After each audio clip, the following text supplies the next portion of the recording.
Maximus Decimus Meridius. I am your father. You like Huey Lewis on the news? Yes. And you're not sure about this, are you? You're gonna die, clown! What's the most you ever lost on a coin toss? Sir? The most you ever lost on a coin toss. Call it. Whose motorcycle is this? It's a chopper, baby. Whose chopper is this? Zed's. Who's Zed? Zed's dead, baby. Bring out today! This is a tasty burger. Yippee-ki-yay, motherfucker. Louis, I think this is the beginning of a beautiful friendship. Wait a minute. You ain't heard nothing yet. Welcome to the fucking show. Hello, welcome back to See What Sticks, a podcast about everything and nothing. I'm your host, Russell. And I'm your frequently, but not that frequently, co-host, Ben. Yeah, Ben is back for his fourth episode. Ben, you are solidifying the title as most reoccurring guest host or other host besides Emma. And if Emma keeps not showing up for the podcast, maybe you're going to overtake her one of these days because, Emma, I know you're listening. Show up for the podcast. Come on. She's in my sights. Yeah, I I'm know. coming for that job. Yeah, you're coming for that co-host job. I think Emma and you are going to fight it out, though, because, yeah, she's been really busy with work and stuff, so that's why Emma hasn't been here. So it's been a lot of other guests, but I like that as well. I think it's a lot of fun. But so we're going to get into what we've been up to first, but I have some red hot podcast news to talk about on this episode, and I'm going to break my no swearing policy on this episode. So if any children are listening, I'm so sorry, but I'm going to break it because there's some stuff that I'm really heated about in the world of media and in the world of movies. So get ready, everybody. You're about to. I feel like I should interject and say, if there's a no swearing policy, I have broken that several times on this. Oh yeah, no, it's kind of Sorry, like it's like a joke thing I tell people before the podcast for a no swearing policy, and then they swear and they're like, "Oh shit, fuck," and every time I just do it for that purpose when they catch themselves and then they swear even more. I think it's really funny, but I'm gonna break it on this episode because there's some stuff I'm heated about. So Ben, what have you been up to? Basically summer school and dad life, and that's about it. Nice. And that takes up a good like 30 hours a day. And yeah, there's only 24 hours a day, but yeah, when you have that much crap to do, it feels like you're up for an entire day and a half. I can only imagine from doing school life. I know that one. I don't know dad life. But also Ben is slightly older than me. For people who don't know or haven't listened before, Ben and I met through Purdue, and Ben is slightly older than I am and is going back to school to pursue film, which is a good choice. He is making good choices here. So yeah, we'll see here in like 2 years if it's a good choice, whether like I am on the street as a bum, dude, or not. So we'll find out. Honestly, I'm going to plug, it's not a sponsor, but if you want to sponsor the podcast, hit us up. Indeed and Glassdoor legitimately have found me jobs. I'm like 100% serious. And especially since you were in the military and stuff, dude, you already have that in lock. That's like the first question. Are you a military veteran of any kind? Because that essentially means you have the job no matter what your experience is. Because like there's what is the name of that, the rule or law where you have to hire a certain amount of military personnel? Well, it only goes for if a company receives any sort of funding from the United States government. So any sort of research funding or educational funding, anything like that. If any money from the U.S. government goes towards your business, then you are obligated to put like sort of a preference first for veterans. And it's just, it is a law. I can't tell you the exact name of the law, but yes, I think that's the kind of gist of that. I think that's super cool. One of the guys I lived with last year in LA, shout out to David, I know you listen. He was in the Air Force, or is in the Air Force. He just did a tour in Dubai or Abu Dhabi. He just got back. Okay. But like he's same thing. He gets to put that down on like applications where he's like, yeah, I'm military personnel, and I'm like, damn, that's a sweet card to pull on any resume, because that just brings you from here to up here, like that. So that's pretty sweet. So yeah, that's a little bit about Ben. What have I been up to? I've been in physical therapy 4 times a week for my stupid ass knee. And my family's away this week, so I'm house sitting my house. No one's here. And for those of you who don't know me personally or have never been to my house, which I'm guessing is 99% of the people who listen to this, my house was built in like 1901, probably. It is old. And it is like, my house is one step away from haunted house material. And I'm here by myself. And I'm on the 3rd floor of my house. And my house is like a lot of skinny hallways, hella closets, little rooms. And for all the people who are home invaders in there, my house is the perfect place to be, because I'll never be able to catch you. So it is my actual nightmare. So that's I very well may be witness to like a unfriended dark web type of murder here. I know. Tonight, so yeah. So if the podcast start recording this, yeah, if the podcast ends abruptly, you all know what happened. So, yeah, that's my news. I'm going to a Cubs game on this Friday. I know that's dating this episode. People are going to listen to this after Friday. And the answer, if you're listening to this after Friday, it was probably a fantastic game. And I probably had a great time. Go Cubs. Go Cubs. And Ben, you're going to Pearl Jam, aren't you?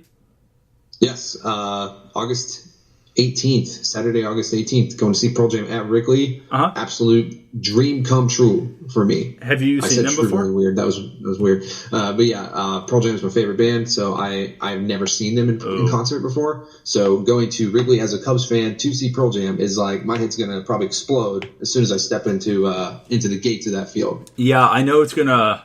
People may get upset. I've seen Foo Fighters at Wrigley. And I've seen Foo Fighters, Roger Waters, and Dave Matthews. I know a lot of people don't like Dave Matthews. I got a free ticket, and I was in high school, so it's pretty cool. But Wrigley Field is a sweet venue. For those of you who don't know, the 4 of you who don't know, Wrigley Field is where the Chicago Cubs play, and they hold concerts there, and they hold them in the outfield, so they build a giant stage, and then the rest of the stadium is the like theater for what you see. Are you on the ground, or are you in the stands? I'm in the stands. That's better. I was on the ground for one show and the stands for the rest. It is cooler to be in the stands at Wrigley than on the ground, just because how it's laid out. It's a better view. And if you want to take pictures and are going like with friends and cousins and everything else, stands are better. Like the few times where stands are better, do it. But yeah, that's going to be fun. And I know Foo Fighters are playing there like next weekend. This weekend's Lollapalooza. So that's a little bit of music news for all of you. Yeah, Foo Fighters were in Indy just this past week. Yeah. Did not know about it until like the day it was happening. And I'm like, well, I've already got plans for tonight, so can't do that. I was visiting Emma on a weekend where Weezer, the Wombats, and the Pixies were all playing with each other. So it was Wombats opening up for Weezer, opening up for the Pixies. And I'm like, are you serious? Like, and I'm not there? Great. And it was at Klipsch, which isn't Klipsch anymore. What is it called? I don't know. It's something else. That damn place changes every 2 years. Yeah. For like native Indiana people, it's, or at least I'm probably just projecting my thoughts onto all Hoosiers, but it's always going to be called Deer Creek. Oh, okay. Because that was like what it was for the longest time before it became Verizon Wireless Music Center, and then Klipsch, and then whatever the hell it is now. Yeah. I've never been to a concert there, but there's a place like that quite close to my house where it's like, there's like a roof, but it's open air, and there's like a pit and stuff. It's just kind of like a big concert venue. They're really cool, and there's like the lawn and stuff. But yeah, it's a nice venue. I've been to a few music festivals there, and nice. Yeah, it's not a bad place. Yeah, I'm a big music festival guy. I love. I've done Lollapalooza 8 times. I'm not going this year because of my knee. Everybody. Also, the lineup is garbage. Please feel free to argue with me. But yeah, so. Here's my take in my red hot podcasting news as of this weekend. So, for those of you who don't know, Disney is a big company. For those of you who don't know, I knew this was where it was going. I know exactly what you're going to go for. Disney's a big company. Disney makes good movies. I don't like Disney. That does not mean I don't like all of their films. What Disney is doing, so for those of you who may not know, Disney owns Marvel Entertainment. Marvel Entertainment makes all of your comic book movies that are like Iron Man, you have Captain America, you have the Avengers, you have all those. Now, Batman, Superman, Justice League are owned by Warner Brothers and DC, so those are something else. So Disney controls Marvel, and it's kind of like, think of it like an octopus. Disney is the head, and these are all like the little arms or the tentacles. So Marvel is one of them. They also own Lucasfilm, which is Star Wars, and everything having to do with Star Wars. And I'm going to get into this with you on this episode, and it's going to spill into another episode. But in my opinion, the Star Wars movies that Disney have done are solid, but they're not that good. I think the last, or Force Awakens, is the only good one that they've done. I've seen all of them. Rogue One, Solo, Last Jedi, excuse me. And yeah, I think that's it. And then they're doing Episode 9 here next year. But they're kind of I think the Star Trek reboots are much better than the Star Wars reboots, even though I grew up more of a Star Wars fan. I'm becoming a Star Trek fan because of the lack of love I'm having for these movies. But here's what we're going to get into. Disney has just acquired all of 20th Century Fox, which means they own Alien, they own Predator, they own Men in Black, they own anything that you've seen that's 20th Century Fox. Let me type it in. So, 20th Century Fox.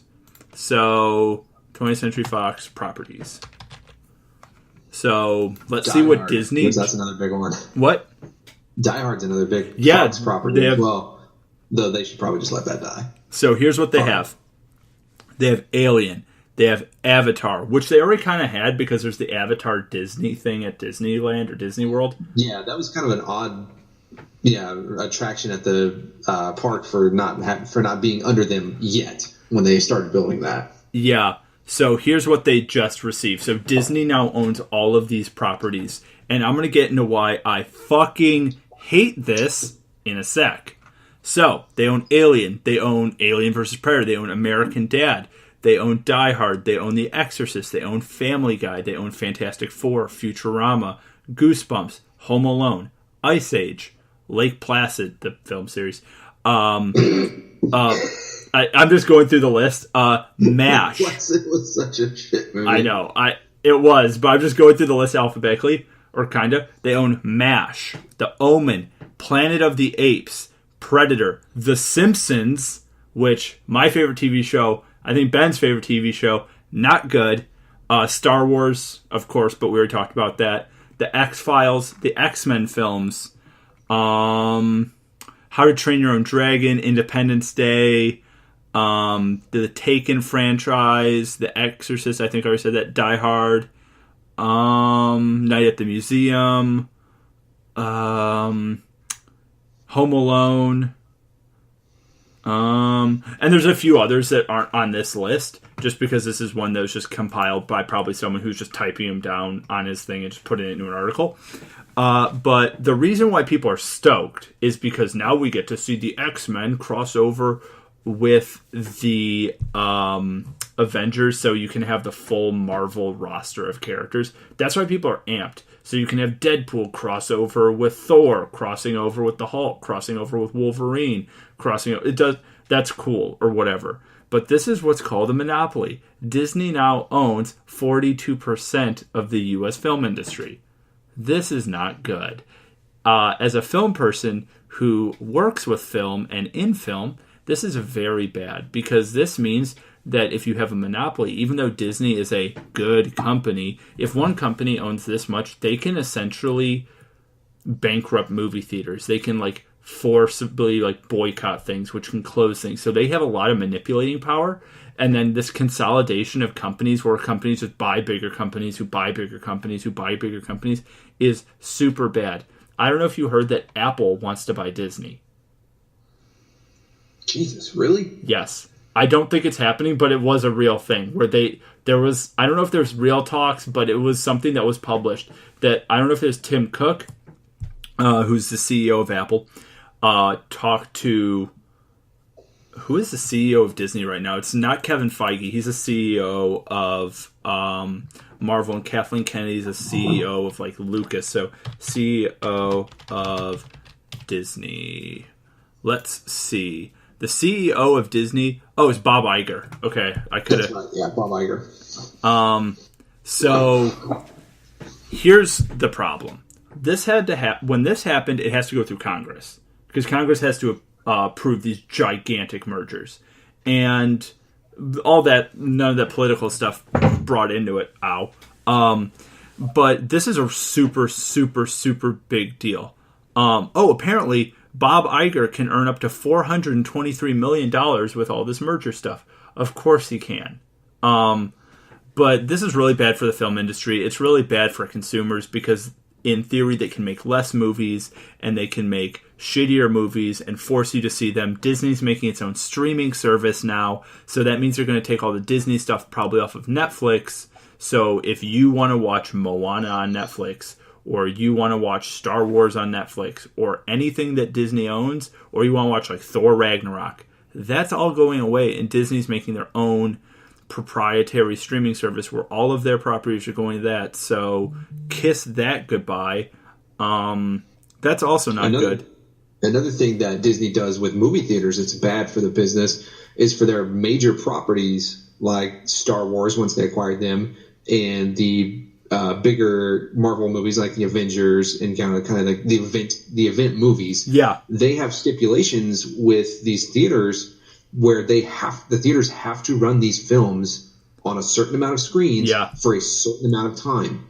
And for these small single screen theaters in small towns, that's business lost for people that have seen the Avengers, on the opening weekend and don't care to see it multiple times because people don't have the money anymore to go drop $13, hell, even maybe 30 or 40, depending on if you're taking your family and everyone wants popcorn concessions. So this is bad business for small market theaters and even the big theaters who don't want to be showing, 4 separate screens of the Avengers or Star Wars. It's just, it's exactly like you said. It's bad for everyone. And one thing that also is really sad in movie news and I guess Hollywood news in general this week, I don't know if you know what MoviePass is, Ben, and the audience. I have MoviePass. I have the card.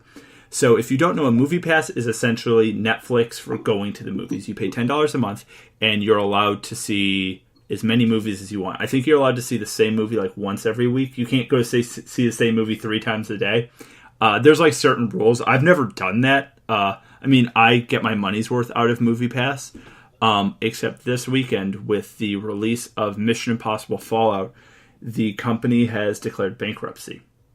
And that's bad. Well, it's also something to be said for if you're the first company to the show, like Napster, it's not always the best, but you set a precedent. And I know AMC is making its own subscription ticket service, which is good for audiences. It's good to get people into theaters. But the issue with this is these cinema chains can then boycott Disney back. So if Disney's for Star Wars, The Last Jedi, usually theaters, there's some sort of like ticket sales, like 5% goes back to the studio. And that's how they make their profit. Some goes to cinema, some goes to like the distributor, it gets divvied up. For that, they demanded 20%. Disney demanded 20%, otherwise they wouldn't show your movie, and then your cinema won't get business because, I need to see the new Star Wars movie. I can just go to the next cinema 2 miles away, 5 miles away. I live in Chicago, so there's a cinema every 40 feet kind of thing.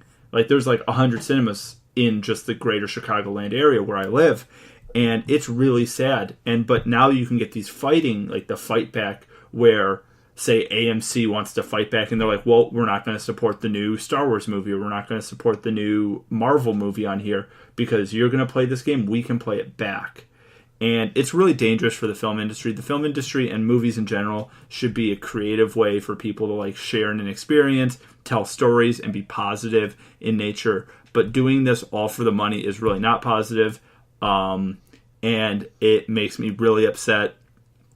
And I know of people just from working in LA who are in the film industry very, very hands-on, where their livelihoods depend on casting and like editing and all these other things. And these big companies can just eat these little companies up and put them out of business because that's like how you destroy Hollywood, is with these things. And Hollywood runs on small time businesses, small actors, indie films that you're not always going to see.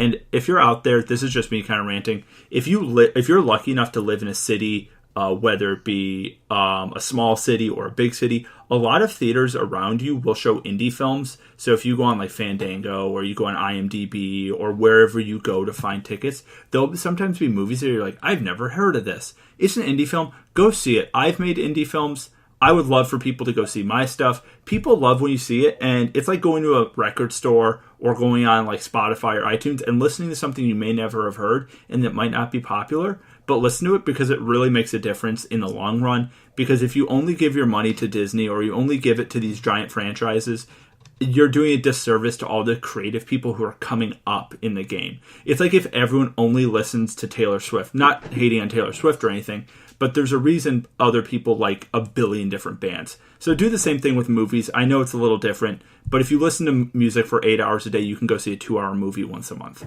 That's all I'm saying about that. So yeah, absolutely. Support your local independent theater chain. Yeah. Whether it's, even if it's just like your small time, like second run dollar theater or something. Yep. But more importantly, yes, support independent filmmakers and independent film chains. And, in my experience with going to independent theaters, it's been so much better than going to the multiplex because my experiences obviously don't encompass everyone's, for obvious reasons. I've only been to a very select few of them, but the ones that I've been to, clean. Yeah. They have more than just your normal popcorn, soft pretzel, soda selections. These places are serving alcohol. The one that I went to in Monterey, California, had a bakery in it. Yeah. You can get like a straight up like slice of cheesecake and go sit down in your theater. And and as you said before, I've seen some of my favorite movies and some of the best movies I've ever seen in a like independent setting. Yeah. And these places movies that never would have made it to an AMC or Goodrich quality theaters or anything like that. Yeah, and like AMC and Goodrich or whatever, they're good. That's the only place you can go see your movies there. If you live in the California or greater Los Angeles area, you guys know about ArcLight. ArcLight's another chain. And ArcLight's a little different, it's a smaller chain. There's one in Hollywood, and there's a few other ones. But they also show indie movies, and they'll show other things. In Chicago, I know there's a lot. There's like the River 21 Theater that'll show indie films and show other things, and they do premieres there. Go see something different. Is there an Alamo Drafthouse in Chicago? There probably is. There's a lot of those like small actual. I go to one of those. There's a bunch of small actual theaters, like converted play theaters that are cinemas now. And they'll only show like one movie a day or a few movies. And maybe one of them will be Star Wars. But the other ones will be movies and by directors you've never heard of. But that director might become your favorite guy because Steven Spielberg's first film wasn't a huge hit. You know what I mean?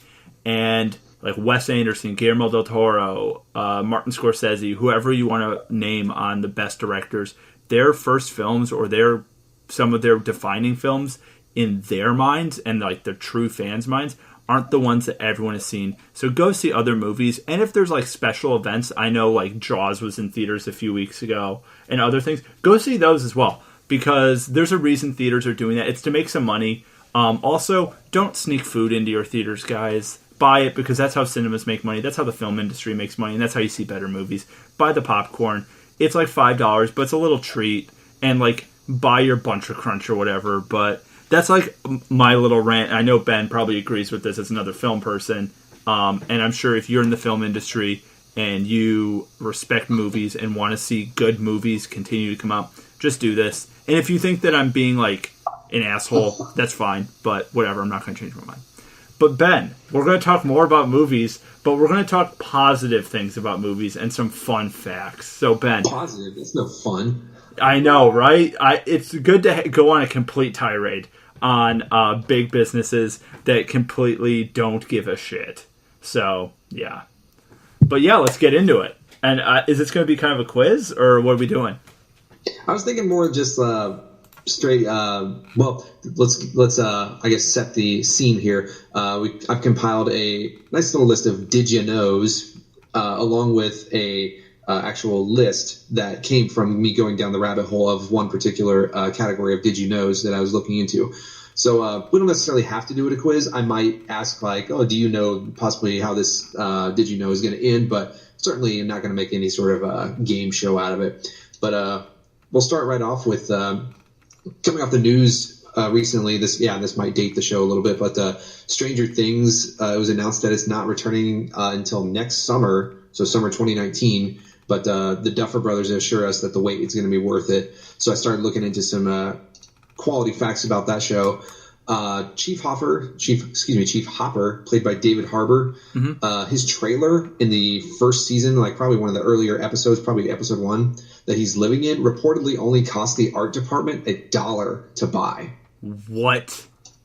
Yeah, that's ridiculous. That's a steal for an art department right there. That is like that's good for like all the prop guys because they're like, we just found this piece of shit, let's put it in the show. That's incredible. I didn't know that. I have a Stranger Things fact that I have on here. A huge portion of season 2's budget went to licensing. So almost 45% went to licensing video games and music that you hear. And for those of you who don't know, whenever you hear music in a movie or see a snippet of Family Guy or The Simpsons, they have to pay for that. So it's not cheap. Yeah, it's not cheap to pay for licenses. That's why in movies, when they have a song, they like usually play it and they make it like a big part of the movie, like where it'll be like an action scene set to this song, because they spent a shitload of money on that and they want to get their money's worth and they want to be known for that song. So, yep. Ben, what is the next fact? All right, another Stranger Things, my last Stranger Thing ones. The twin actresses that play baby Holly Wheeler, that's Nancy Wheeler's little sister, their names are Tinsley Price and Aniston Price. These same little girls are the same twins who played the original baby Judith in season 4 of The Walking Dead. What? Oh. Yes. For Walking Dead fans out there, that was... that's Rick's... I don't watch the show anymore, so I'm blanking on names. That's Rick's daughter. Yes, Rick's daughter, baby daughter, who is not actually his daughter. Spoiler alert. Yep. What do you think of The Walking Dead? What is your opinion on that show? I liked it. It kind of got a bit repetitive. I stopped watching, not out of like anger or anything. I stopped watching after most people probably after Glenn gets killed off in seasons 5, 6, whatever that was. I just kind of lost interest in it.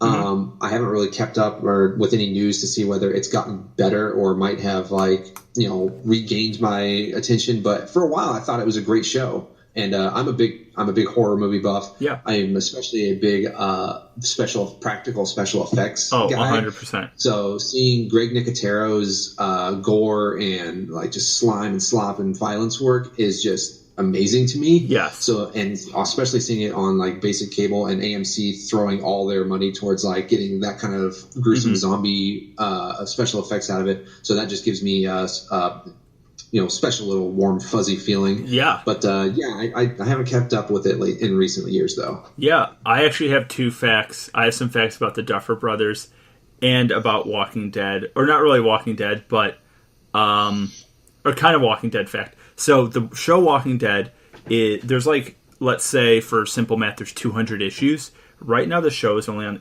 issue like 115.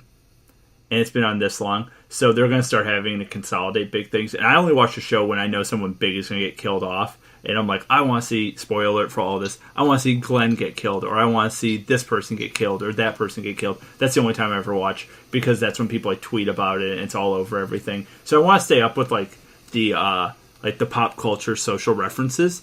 However, with everything else, I could honestly care less. But I actually kept up with the whole thing all the way up until they went to the prison, which is like season 4 or 5. Yeah.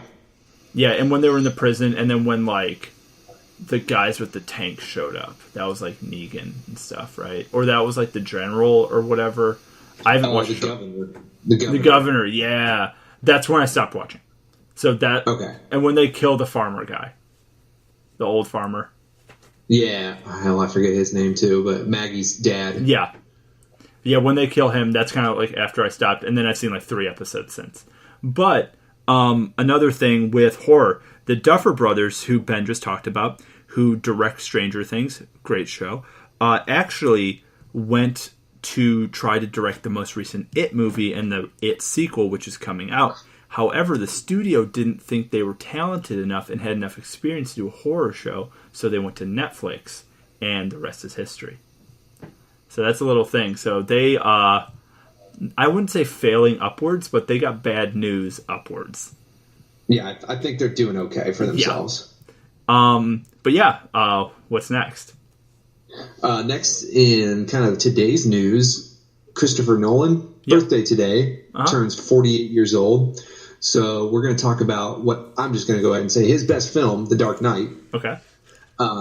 So while filming the chase scene with the Joker and the SWAT team vans, one of only 4 IMAX cameras in the world that was being used for that shoot was completely destroyed. I didn't know that. And those things, if you can't kind of deduce from being one of only 4 in the world, those things are hella expensive. Yeah. For people who don't know, Christopher Nolan. Oh yeah, for people who don't know, when you film a movie, 90% of the time, not 90, probably 80% of the time now, your movie's filmed digitally. It's not filmed on celluloid films anymore. Christopher Nolan is kind of a purist, where he likes filming on celluloid actual film reels. That's one of the reasons these are so expensive and his movies look so incredible, is because he's using actual film. So it's like listening to music digitally versus a record. The record will always sound better. While the technology is kind of outdated, it will always sound better, and that's what Christopher Nolan does. I did not know he destroyed one of those cameras. I bet the budget team with Warner Brothers was not happy. They most likely were not, but I'm sure after the release of The Dark Knight and how successful it was, I'm sure that they kind of quickly forgot about that. Yeah, actually, I have a piece of Dark Knight fact as well. So Ben and I did not compare facts and did not compare stories when we were doing this, but I think this is really funny. So this isn't really a fact. This is more of a fan fiction. I don't know if, Ben, you've heard this.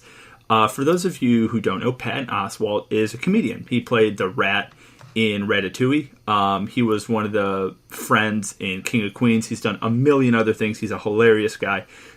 Excuse me. He has a fan fiction that Christopher Nolan has not said no to. Christopher Nolan's kind of like, I like this. And he hasn't dismissed it, which means it could be true. So for the one of you who hasn't seen The Dark Knight, it's the one with the Joker. Patton Oswalt's theory is that the Joker's ex-Special Forces. That's why he has the scars, because he has potentially post-traumatic stress disorder from Special Forces.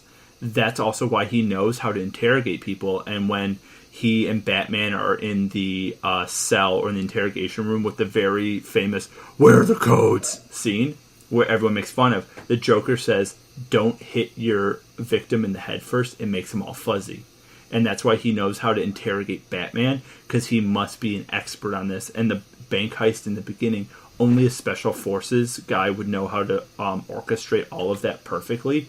And that's how he knows how to deal with the mafia a certain way. He knows how to manipulate Harvey Dent a certain way. He knows how to manipulate Batman a certain way, because he must be ex-Special Forces. And that's why he does the game at the end with the 2 boats full of innocent civilians and prisoners with the one bomb.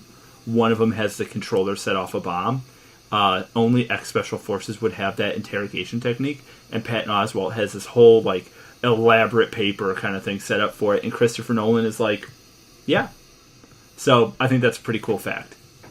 Yeah, I've read that before, and yeah, it's a remarkable read. If you can look it up, I think he posted it to like Facebook, on his page. But it's a remarkable read, and I think going along with that, one of the best decisions that Nolan and his writing team like made was to not actually reveal any sort of, through the movie itself, any sort of origin of what the Joker was. It made him pretty much just like absolute. This is what you get. Yes. Yeah, very true. And another kind of little, this wasn't on my list of Did You Knows, but it does kind of qualify. Another really unique thing about Christopher Nolan, as far as his filmmaking procedures, he doesn't use a second team. Yeah. He directs every single one of his scenes. He wants to be a part of all of them, with the exception of 2 specific scenes in The Dark Knight, where Heath Ledger's Joker has the home video like interrogations of like the news reporter. Both of those scenes where it's the Joker with his like handy cam or whatever, he let Heath Ledger do those himself.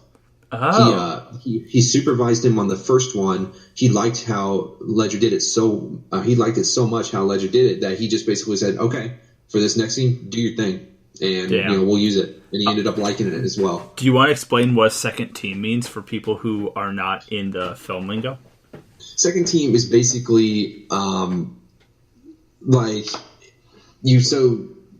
budgets and shooting schedules can be pretty tight for a lot of productions. So what a director or what the production will do sometimes is send out a second team to shoot some shots that just so they can kind of get all the entire film done within a set budgetary and time constraint. Am I missing anything sort of more crucial than that? No, yeah, it's just like, so exactly what Ben said. And what the significance about that is Christopher Nolan is not taking any shortcuts. He's on every single scene, every single set, and he is like burning the midnight oil kind of thing, making these movies like hit. Every movie kind of seems like a passion project of his, and that's why even the movies that people don't love, like Interstellar, are still fantastic films. Like if you look at them objectively, those movies are incredible. But yeah, so I love that. I actually didn't know that. That's super cool. I have one. 3 major horror franchises were all inspired by the same serial killer, Ed Gein. And the 3 horror franchises are the Hannibal Lecter Silence of the Lambs franchise, Norman Bates in Psycho, and Leatherface in Texas Chainsaw Massacre, all based off the same guy, roughly. So there's all different pieces of his serial killing that these franchises have taken some liberties with. And he's from, for all of you, the haunted house kind of thing is in Plainfield, Wisconsin. So I don't know where that is, but if you're from Wisconsin or know where that is, boom, little fact. Okay. Yeah, his story and kind of like how they kind of play fast and loose is how some films like the Texas Chainsaw Massacre can say based on true events when the true event the bare minimum of true events could be like this guy killed someone. Yeah. And then they just add take their own creative liberties with that. So pretty much anytime you see a based on true events, 90% of the film itself is probably just horseshit. Yeah. And just, for creative, Hollywood stuff. Yeah, Hollywood just wants to take its own liberties with things. And they're like, oh yeah, this guy, he stabbed someone. Let's make a whole franchise about how he stabbed someone. So it's kind of a thing. So you want to go?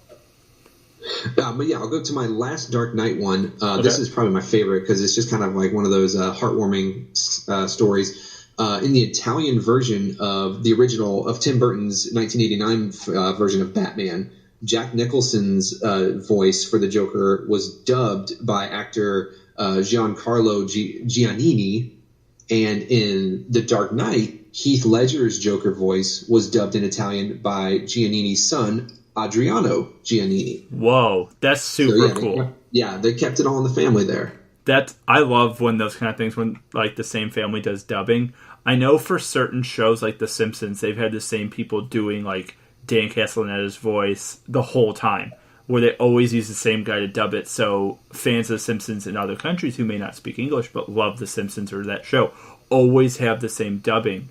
And going along with that, certain dubbing voice actors in other countries will, so let's say John C. Reilly is the actor. The same guy occasionally will voice all of John C. Reilly's roles, so that the audience is like, oh, that's what John C. Reilly sounds like.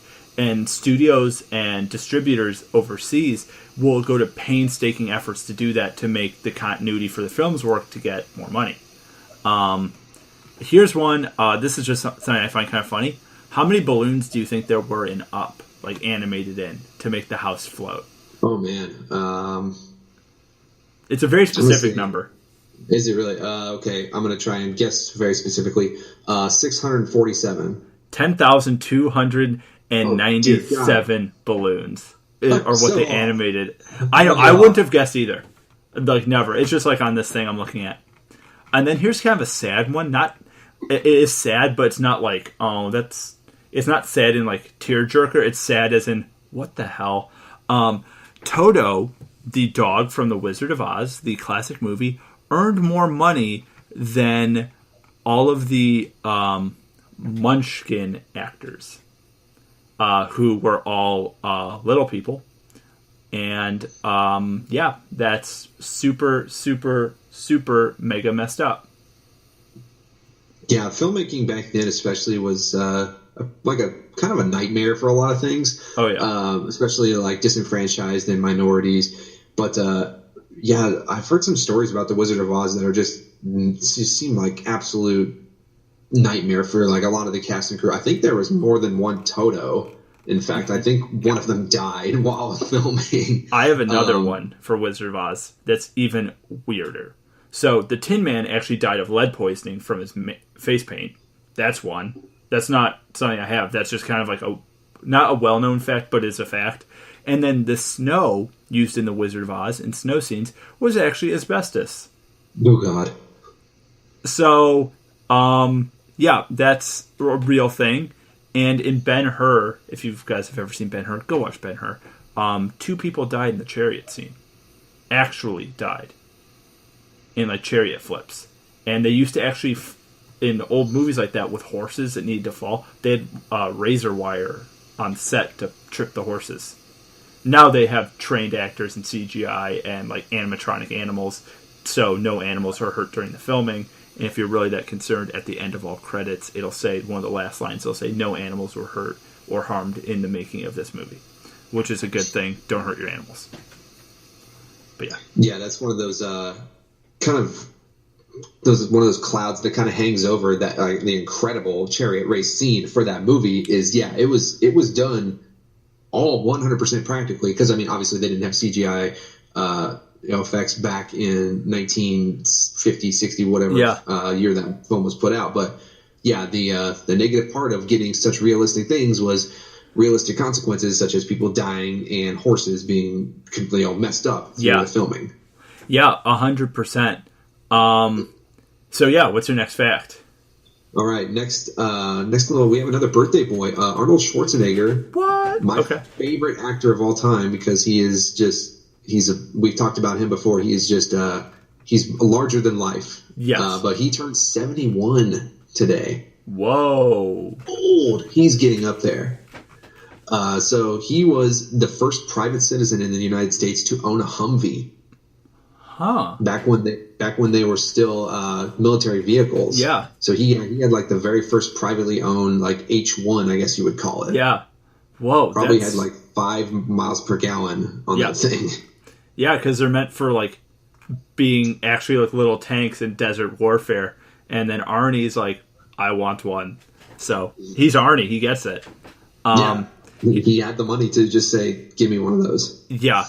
Here's a creepy one. Now it's James Cameron. So if you've ever seen Titanic, there's a scene where Leonardo DiCaprio is painting naked Kate Winslet. For all of you who saw Titanic when you were too young, you saw a boob, and it was like, damn, that's a boob. That's actually James Cameron painting that. So James Cameron stood there and painted naked Kate Winslet, which adds to the fact that James Cameron is a very weird dude. So yeah, if you ever wanted to know if that was Leo painting or a set designer, it was actually James Cameron. Apparently he's quite a good artist. So, yeah. In more ways than one. Great filmmaker, great artist, whatever. And also seafaring captain for the Titanic. My next one actually sticks with James Cameron, but also involves Schwarzenegger. Cameron originally wanted Schwarzenegger to play the role of Kyle Reese in the original 1984 Terminator. As the main hero that goes back to save Sarah Connor. But after reading the script, Arnold asked Cameron to let him play the Terminator.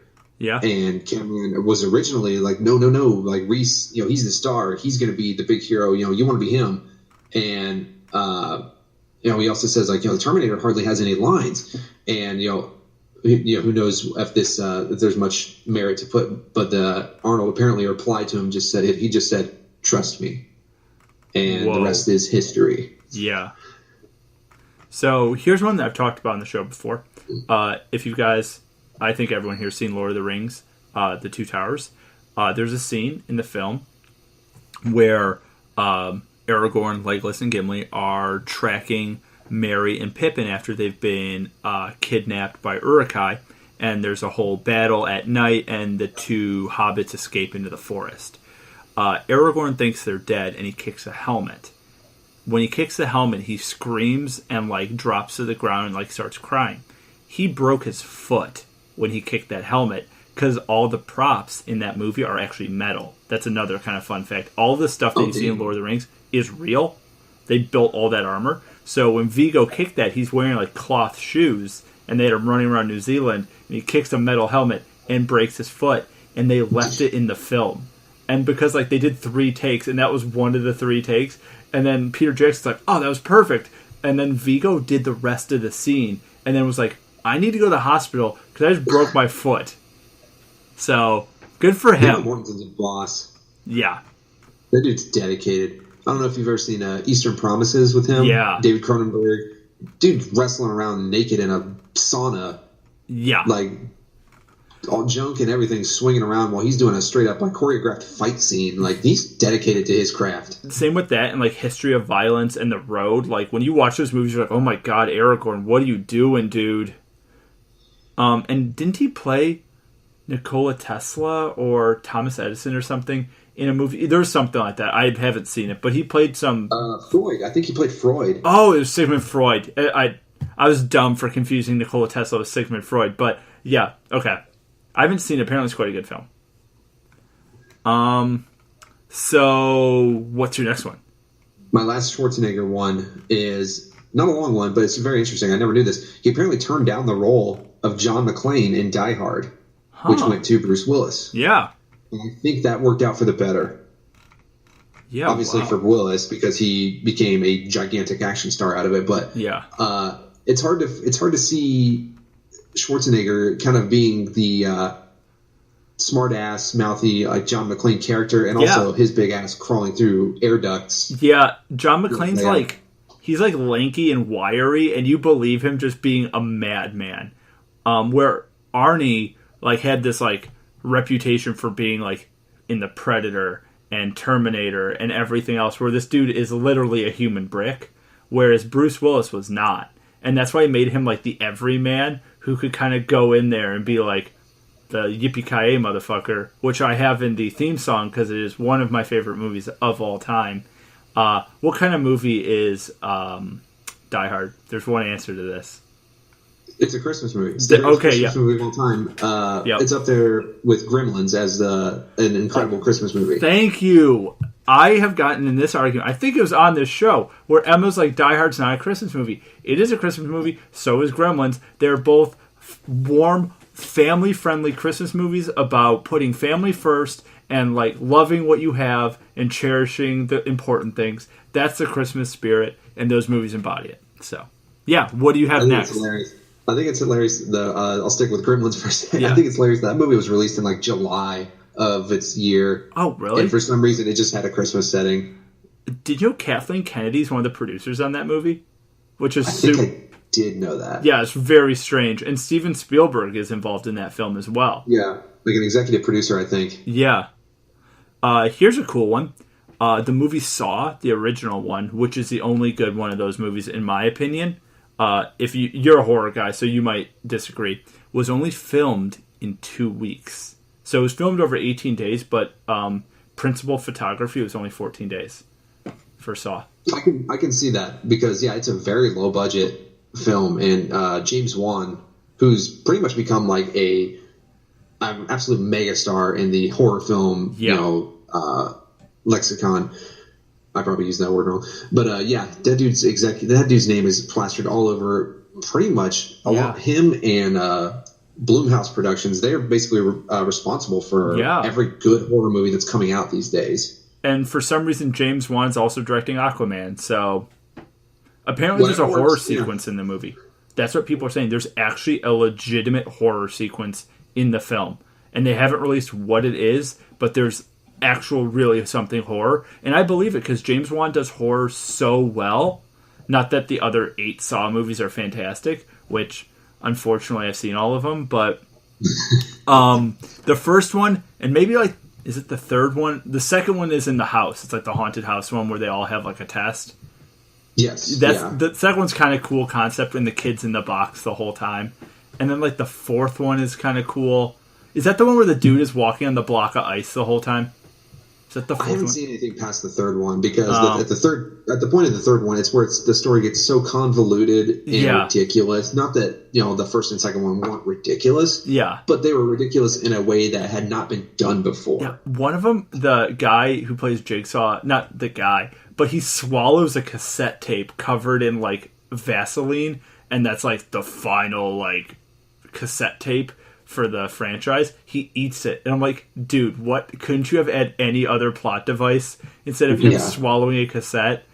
I had cassettes. Like my old car had a cassette player. There's no way you're going to get a cassette down your throat. They're like, absolutely not. Yeah, not even with. Yeah, you can. There's no amount of Vaseline you could put on that where that thing wouldn't get stuck in your throat. Yeah, so whatever. Here's a James Cameron one. While filming Star Wars, the original A New Hope, James Cameron and George Lucas on set, because James Cameron helped a lot with the original Star Wars, because it was going to be called Luke Starkiller and the Ventures of something. I don't remember the initial title, but James Cameron helped with it, and George Lucas had the idea that in space no one would wear bras. 18-year-old Carrie Fisher never wore a bra during the entire film. So that's a little fun fact. Next time you watch Star Wars, think about creepy George Lucas being like, there probably wouldn't be bras in outer space, so yeah, you just shouldn't wear one to set. That's my George Lucas impression. I think it's okay.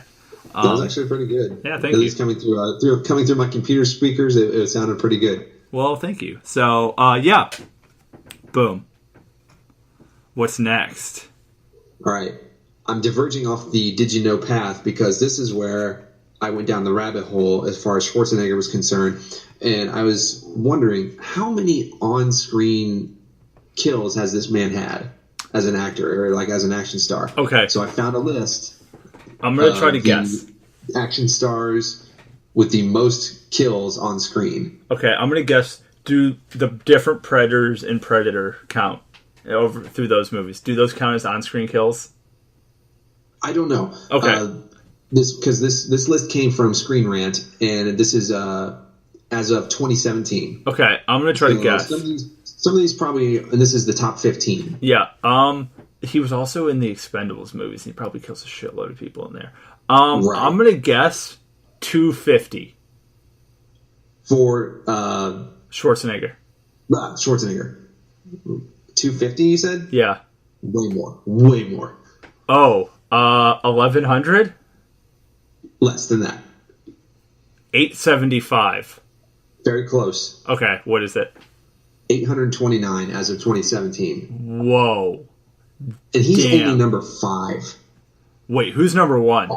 Oh, okay. Let me just roll down this 15 real quick. Okay. Number 15, Charles Bronson, old actor from the 1970s and 80s Death Wish movies. He had 443. Oh, wow. 14, Jean-Claude Van Damme at 457. Okay. 13, Chuck Norris at 458. Okay. Number 12, the most surprising one I found on here, Nicolas Cage at 563. Does he kill He's out-killed Chuck Norris. Okay, wait, what do you think about the National Treasure movies? Nothing special, but they're not like they need to make a third one. Bad. They need to make a third one. They have to end that trilogy. There's only 2. They need a third one. But okay, wait, what movies does... Maybe Nicolas Cage can kill another 500 people in that movie. Wait. Oh, he was in Ghost Rider. I feel like he kills a lot of people in those Ghost movies. Rider, Con Air. I don't know if he was directly responsible for a lot of death in Con Air. Yeah. Okay. That's believable. Number 11, Wesley Snipes at 564. Blade. And probably real people. Yeah. Oh, if that's going to be a gripe, then just save your rage for number 2. But okay, number 10, a Japanese actor I've never heard of, but Tomisaburo Wakayama. He's mostly, apparently, according to my half-assed research, he's been in a series called Lone Wolf and Cub, and he's responsible for 668 deaths. Damn. Number 9, Jason Statham at 706. Number 8, Steven Seagal at 720. Is Bruce Lee on this list? He is not. Oh, okay. At all. He is not at all.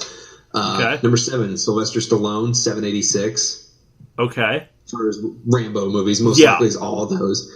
Number 6, Chow Yun-fat at 810. Okay. Big Hong Kong movie star for those that don't know. And his movies with John Woo are pretty phenomenal, actually, as far as being like operatic, slow motion, bullet operas, stuff like that. That a lot of the Matrix stuff took ideas back and forth from those. Like that idea of over-stylized. Yeah, the inspiration is clearly there. Yeah. Number 5, as we said, Arnold at 829. Okay. Number 4, Dolph Lundgren at 919. Okay. Now, here's one thing I read on this from this list that makes sense is Arnold took a break to be governor of California and do his politics things. Dolph Lundgren never stopped, so he just kept making movies. So that's probably why he has surpassed Arnold and a lot of other guys. There's 8 years where Arnie was the governor. So, yeah. Exactly. Number 3, Jet Li at 1,076. Whoa. Okay. Kicking ass all over the place there. Yeah. Number 2, here's where your rage is about to go to sky high heights if you're anything like me. Mila Jovovich. What? Star of the Resident Evil series at 1,292. It's because it's all zombies. That does not count. I don't know if that's got to be an asterisk beside that. Yeah, that's like technical on-screen bodies falling. Oh, she gets like 3 because she kills like 3 people in those movies. Right. Okay. I mean, I'm all for feminism and having a representative of women on here, but it's just like zombies. Yeah. Can you count that? Anywho, I'm not gonna dwell on that too much. Yeah.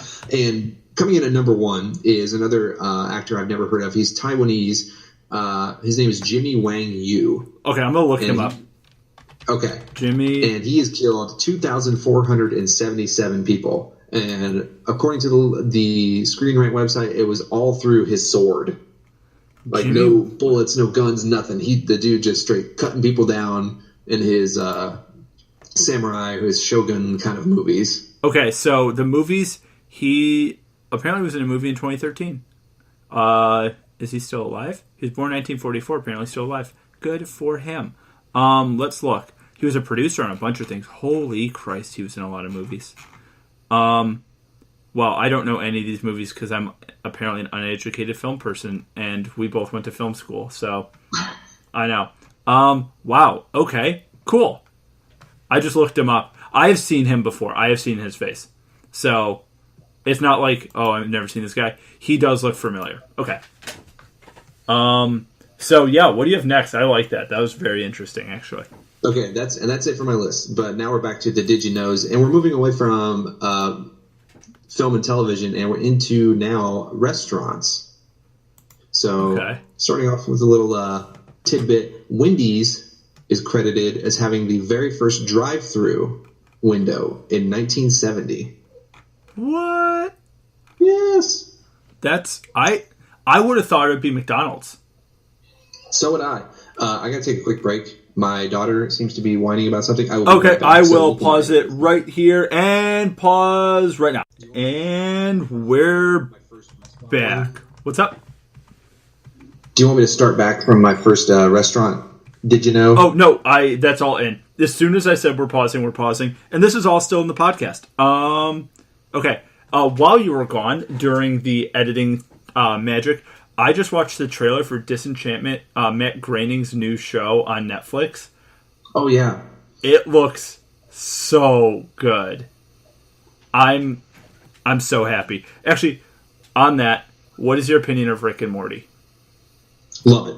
Okay. I'm a huge fan of Rick and Morty. I try not to get too much into the weeds of like the fan theories and stuff like that. I just kind of take it at face value. Yeah. I love each episode. I think they're hilarious, and that's like pretty much it for me. Okay, cool. I'm about the same. I don't go down the Reddit bit holes on Rick and Morty because you'll never get out. But okay, yeah. So fast food fun facts. Okay, back at it. Buffalo Wild Wings was co-founded in 1982 by Jim Disbrow, Scott Lowry, and Bernard Spencer, who came up with the idea one weekend when they got together to judge an amateur figure skating competition at an Ivy Tech location in Ohio. What? Yeah. That's nuts. Okay. That's super cool, actually. Yeah, just three random dudes like not paying attention to supposed to be judging a figure skating competition. Like, let's start a wing place. Yeah. What is your opinion of buffalo wings? I dig it. My preference for bone in versus bone out has evolved over time. Okay. I used to be all about boneless wings. Now I'm all about bone in. Dude. I think it's better quality meat. Yeah. And that's all there is to it. Yeah, I actually made bone-in wings today. I went to the grocery store and got, like, chicken wings. I had to, like, break them apart and cut them with, like, a knife. And I, like, dry rubbed them. And we have an air fryer, which is, like, this weird magical contraption. If you don't know what it is, look it up. It's an air fryer. How is that? I've wanted to try stuff out of an air fryer. Is it good? Dude, it is so good. I legitimately air fry anything I can now. Because it tastes like fried, but there's no grease involved because you don't add anything. You just put it in this, like, basket, and it just does it with heat and convection. It's so good. You can't go back. It makes the best thing. I'm going to have to add that to my kitchen gadgets, because I just bought an Instapot a couple weeks ago, and I'm enjoying the hell out of that. Yeah. For those of you who don't know, get an air fryer. If you don't know what it is, look up air fryer on Google or on YouTube. It is ridiculous, and they are as good as they sound. I'm 100% serious. Okay. Go on with your thing. Moving on. Before 2013, Pizza Hut was the number one purchaser of kale. They didn't serve it, though, because they used it as decoration for their salad bars. What? Yeah, it wasn't even served as food. It was a decoration. That's incredible. Okay. All right, coming up next, the large fries at a Five Guys Burgers and Fries are the most unhealthy fries in America. They have nearly 1,500 calories and 71 grams of fat for a large fry. Oh my god. Yeah. Five Guys fries are ridiculously good, but they're very good. But you could split a small between like three people. Yeah, because they just fill the bag. Satisfying. Yeah. Actually, I have one here. I just know this off the top of my head. What is the most, if you have it, just, you can answer it. What is the most expansive fast food chain in the world? The one. Subway. Yep, it is Subway. It overtook McDonald's not too long ago, I think. It was a couple years ago, maybe 2 years ago, which is ridiculous to think that Subway is the most expansive fast food chain. People always say like Starbucks or McDonald's. Nah. But yeah. And I think it makes sense because think about all the malls and like shopping centers in the world. You could easily fit a Subway in there. Yeah. To fit a McDonald's in there is not exactly, it's not going to work as well. Yep. What? Okay. Yep. Go for it. Okay. Speaking of Five Guys, Shaquille O'Neal owns about 10% of all Five Guys restaurants in North America. Huh. Good for Shaq. Know why? He just does. Yeah, it's just you can have a Shaq attack and a heart attack all in the same like time. Bam. Yep. Shaq Shake. Why not? They should bring up. Do they have shakes at Five Guys? I don't know. Make a Shaq Shake. Have a Shaq Shake at Five Guys. Boom. Yeah, Five exactly. Guys, if you're listening, I will gladly take my money for just giving you a free idea. Oh, money for free. Exactly. That doesn't make any sense, but give me money. I have a new thing that I'm going to start on the show every time. We're going to make up a fake sponsor, or we're just going to have a sponsor that doesn't sponsor us. And we're going to have a fake promotional code, and if it works, there you go. You just got free money from us. I think we're going to use the promo code STICKS. And today, our sponsor is MeUndies. So go to MeUndies.com and see if STICKS works. And if it does, please tell us, because I'll get discount undies. Yeah, MeUndies, best pair of underwear I've never worn in my life. Exactly. There we go. MeUndies, sponsor us. Okay. All right, I have one more for my entire list of Did You Knows, because I ended up on this one. Colonel Sanders, famed proprietor and founder of KFC, claimed that his favorite food was White Castle. What? And Colonel Sanders becomes my favorite person ever. That is incredible. Did you hear the story of, was it Colonel Sanders or maybe his kid went to a KFC, like a random one, and he's like, I wouldn't feed this to my dogs. I read that Colonel Sanders eventually came to hate KFC, and he described their gravy as dirty wall paste or something like that, and he just despised it before the end of his life. Which I think is really sad because apparently Colonel Sanders was quite a nice dude, but yeah, that's really sad. So that's really, really, really interesting. Apparently, hash browns on McDonald's menu are one of the worst things for you. Oh god, I eat a lot of those. That's bad. I know, they're so good. Have you ever put a hash brown in an Egg McMuffin? I will now. Do it. Or put it in a McGriddle. With that idea. Yeah, you just put it in the McGriddle because then you don't have to do it separately. It's all together. It's ridiculous. It's probably 100 million calories and it's your entire day's caloric intake, but who cares? If you've stooped to eating a McGriddle at that point, you know you're going to be eating more nasty shit for yourself, so might as well. Yeah, go big. Okay, I have a question for you. You've seen Willy Wonka in the Chocolate Factory, right? Of course, the original Gene Wilder one. Yes. How much would it take for you to sleep in the bed where Grandpa George and the 3 other grandparents were for a week? How much would someone have to pay you? And remember, this is England in the 1920s or something, whenever that's supposed to be set. How much would it take for you to sleep in that disgusting bed? Oof. Where they haven't gotten out of bed for 4 years. Well, seeing as how I would have to have enough to kind of pay my medical bills and get my inoculations for the plague and dysentery and all that, probably quite a bit. Yeah. What do you think? Okay, here's one. This is an opinion question. What do you think is the grossest film room? So the house from Willy Wonka is pretty gross. What do you think is the grossest room in film? So you can have one of the rooms from Saw, where there's a dead body.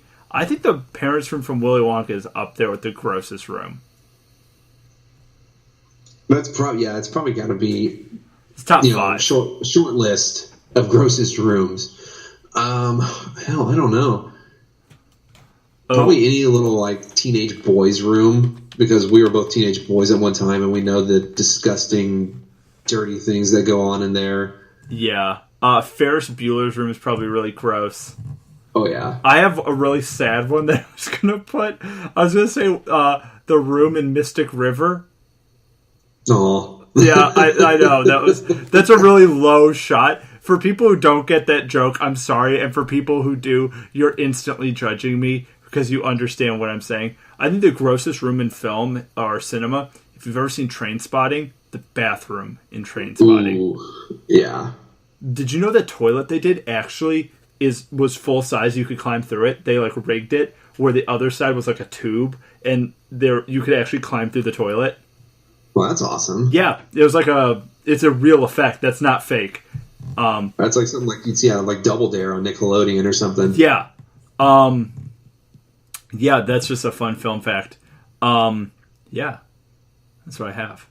But yeah. We that's the show. If you have more, we can do more. If not, I'm out of material. I am all dry on material as well. Awesome. Well, this was another amazing film episode with Ben. God bless you. You just almost died there. Had to clear the old froggy throat there. Yeah, no, it's all good. So, when is your sleeve tattoo going to be done? I know you have the Simpsons forearm. Complete sleeve or the half sleeve? The other half. So you have the villains. Oh no, I don't even have a timetable on that. It's basically just kind of be as funds trickle in. Oh yeah. So okay. I would guess probably over the next 6 months to a year is probably when it's going to be finally done. Nice. So for people out there, I haven't told anybody this until Ben right now. So Ben, this is a hot take from Russell from See What Sticks. Hot scoop for me. So I've always thought a really cool tattoo idea would be the diagram of a lens with the light rays going through it and crossing over through the eye, kind of having the X with that. I think that'd be really cool, on your forearm, because it's a long diagram. And thankfully, we're in the film industry where no one cares about tattoos unless they're on your neck or face. So don't get them on your neck or face or hands. But everywhere else, you're cool. But I thought it would be a really cool tattoo. I know this is kind of stupid, but I think it's just really cool. You know the expression, that'll happen when pigs fly? I like to believe that with a lot of things, like people... I was bullied a lot in grade school. This isn't going to get really deep, but I was bullied a lot. And even in stuff like, oh, you're never going to get into film. You're never going to do this. You're never going to get to Purdue. You're never going to blah, blah, blah, blah, blah. And it's like, yeah, when pigs fly. I think it'd be cool to have just a tiny little silhouette of a flying pig. And it's like, well, pigs are flying now. Kind of thing. Well, it's like, I did it. Do it. I think Absolutely. Yeah, and that's just something, like, no one's ever really said that expression, when pigs fly, but that is the expression, like, yeah, that'll happen when pigs fly. And I was just thinking about it. I was actually at Famous Dave's this weekend, and there was a flying pig on the wall, and I was just, like, sitting there waiting, and I was kind of thinking about that, and I'm like, I really like that, because that's one of those things that has, if you've ever seen the movie Boondock Saints, it's one of my favorite lines in it. If you understand the symbology of that, it's just kind of interesting. And there's a lot of tattoos I want to get. I know my parents will kill me. I know my parents listen to this. I'm sorry, Mom and Dad. I know you're away for the week. I did not get any tattoos. I rest assured. But that's something I want to get. And I think, like, you have your kids' names, of course. You have the Simpsons tattoo. Do you have any other tattoos? My mother's initial over my heart, because she passed away when I was very young, so that's kind of my little dedication to her. That's it for right now, but I do have plans for some more nerdy-ass shit to get inked onto me, so stay tuned. And getting to your, like, saying you don't want to, because your parents would freak out. My dad said at an early age that he would have ripped out any sort of piercing that I got, but when I came to him, like, a few months, visited their house, and I had my ears clearly punched with giant holes into them, he just kind of laughed it off. So I'd say go for your tattoos. Your parents will get over it. Yeah, and that's the thing. I'm not... My first one, of course, or first ones won't be on my wrists or hands, because I feel like that's like getting your first car as a Lamborghini. You just went from 6 to midnight, so you should start somewhere and then work towards it. I'm guessing your first tattoo was not on your forearms or anything like that. No, it was actually my mother's initials. So it's a covered one. Like, just for me, no one else is going to see it. Yeah, and I mean, with that one and, like, the film diagram, I could show you. I know this makes really bad radio for people out there. If people are that intrigued, if you look up film lens diagram, that's what I'm thinking about getting. So I will type it in. So... film lens diagram. It would really help if I knew how to spell the word diagram properly. But yeah. Or the word lens, apparently, because I'm an idiot. So let's see if I can find what So it's like this. Okay, yeah. I know this makes bad radio. So if anyone out there doesn't know, a film lens works a lot like a human eyeball. There's a lot of different pieces of glass inside of a lens that all kind of stack up on top of each other, and they're all different shapes. And there's pictures of them, like diagrams online for studying them, that are just like kind of half circles and lines. And it's a really cool tattoo, and a lot of people who are chefs or filmmakers or whatever have a tattoo to signify their career and their passion. And I think it would just be interesting to get one that's kind of a cryptic version of that. So, yeah. That's a little insight into Russell for all of you out there. But just like human eyeballs, if you wanted to buy a lens, they're both very expensive. So save up that money. Exactly. Yeah, they are very expensive. Yeah, lenses, a lot of times, I think in my case as well, I've been very fortunate to receive a lot of them as gifts. I have more money invested in lenses than in camera.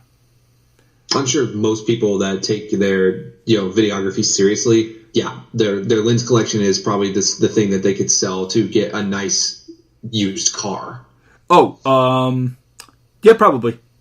Probably if I, like, for some reason gave up on film altogether, yeah, I probably could buy a used car with all my stuff. Oh, this is the flying pig thing I was thinking of. Perfect, dude. Do it. Yeah, I was just thinking something like that, like, somewhere.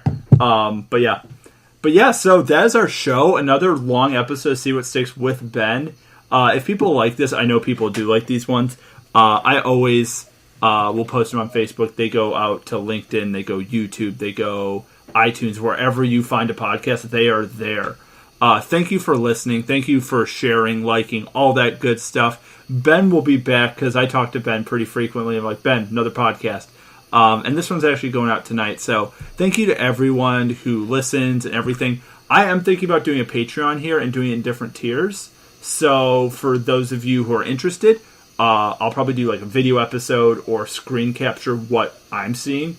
If you want to see my face and Ben or whoever I'm FaceTiming or talking to in person, we can do that. And Ben, I was going to ask you, I know Emma wants to as well. There's a musician named Serengeti. You can look him up. I've talked about him on the show. I'm thinking about interviewing him. He's from Chicago. He's toured with a lot of other people. He's done like big, like multinational tours. He's kind of an underground guy. Look up Serengeti. Also, look up UK grime rap. He's a hip hop artist, but he only raps about like Chicago stuff. Or his most famous stuff is about Chicago. And I'll send you some of his stuff, but I'm thinking about interviewing him. I DM'd him on Instagram, and he replied to me. And I'm like, hey, I have a podcast. He's like, yeah, I'd like to do a episode. So if that all works out, we can do like a collaboration roundtable type episode about him and ask his opinion on things. I think that'd be interesting. Absolutely, yes. But yeah, so for everyone, thank you. This is See What Sticks. It's a podcast about everything and nothing. I'm Russell. I'm Ben. And thank you for listening. I'll see you guys on the next one.